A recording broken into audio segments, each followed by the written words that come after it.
ఇవన్నీ కూడా మనం గుర్తుపెట్టుకోవాల్సింది.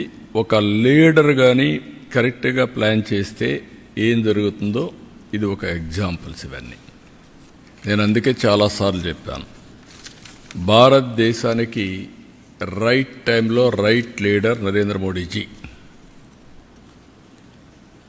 కొంతమందికి ఇష్టమున్నా లేకపోయినా it is the right momentum.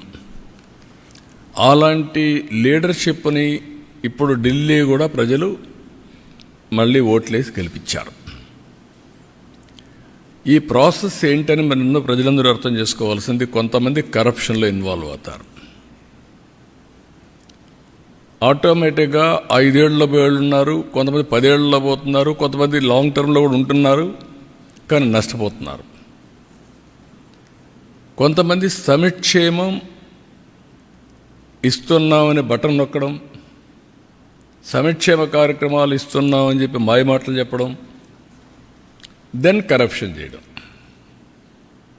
దీంతో ప్రజలు రియలైజ్ అయ్యేదని టైం పట్టచ్చు. 1 టర్మ్ పట్టచ్చు, 2 టర్మ్లు పట్టచ్చు.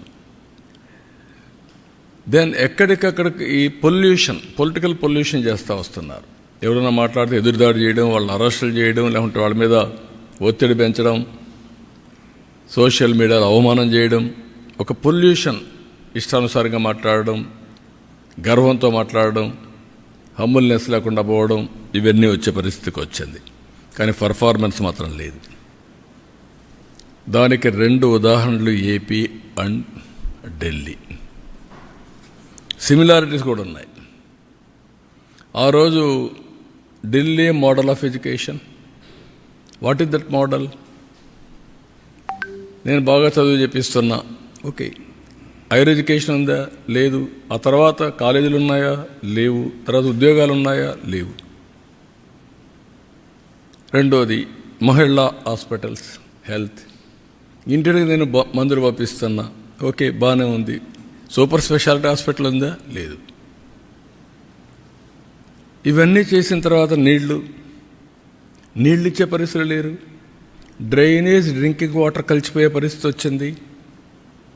ఢిల్లీలో ఎక్కడ చూసినా డస్ట్ బేరకపోయి garbage, it is a city of garbage అయింది.